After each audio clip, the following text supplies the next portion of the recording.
1. Know your tax code. You might not think of your work as a place to learn about and save money.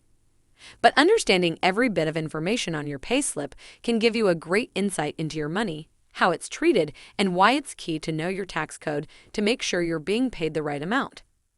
Whether you're only just getting your first pay slip or if you've been working for years, it's still critical to know how your pay is worked out.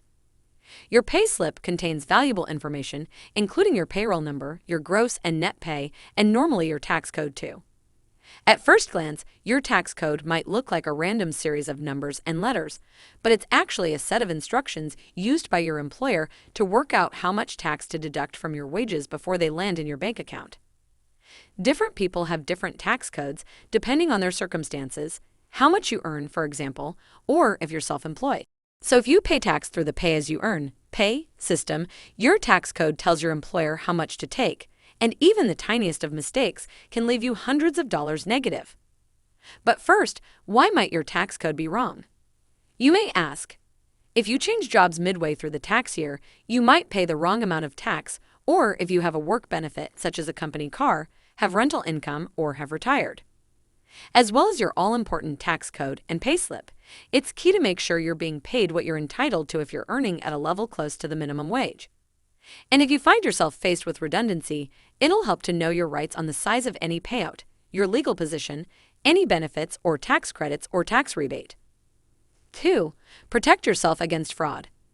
While the digital age has brought huge benefits, it has also ushered in new and different challenges too. As we spend ever more time using the internet, so too do fraudsters, keen to exploit our new online lives and find new ways to con us out of our money. For support, you can use guides and tools packed with tips and advice to help you learn how to better protect yourself from fraud and stay safe online, in person, and on the phone. You can stay up to date with all the different types of fraud and find out about the steps taken to look after your money. 3. Budgeting. Taking the time to learn how to manage your money better is one of the most fundamental skills to boost your bank account, and once mastered, it can really pay off. As well as helping you stay on top of your bills, it can help you pay off debts, sort out your financial priorities each year, and encourage savings where possible. Critically, it can also mean you're less likely to get caught out by unexpected bills or costs, and will be in a better position to boost your credit rating. You can try Money Helper's budget planner software, which encourages all sorts of different approaches to working out the best way of spending and saving to suit you. These include using different bank accounts for different types of spending. For many, drawing up a budget won't be a straightforward job, as personal finances can often be complicated. So if you find it a struggle, there's also plenty of support and help available. 4. Credit score. A good credit score, also known as a credit rating, is crucial because it can affect your ability to borrow money or get access to financial products such as credit cards or loans. It's worked out using personal information like your age, job, and existing financial commitments. Using your credit score, lenders will decide whether you can have a phone contract at a decent price, finance a car, or even shop with buy now, pay later benefits. You can check your score for free with credit reporting agencies like Experian or Equifax.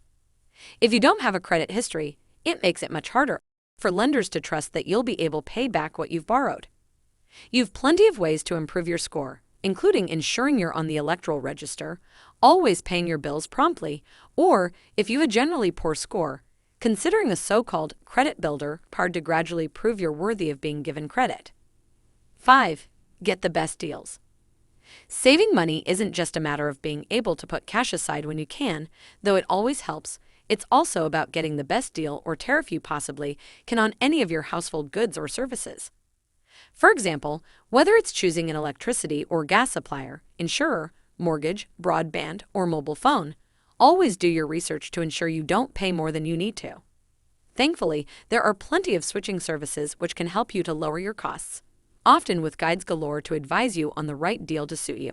And if you're worried switching providers might be too much of a hassle, you can even, with some bills such as for your energy, for example, call your existing supplier and ask to be put onto its cheapest deal.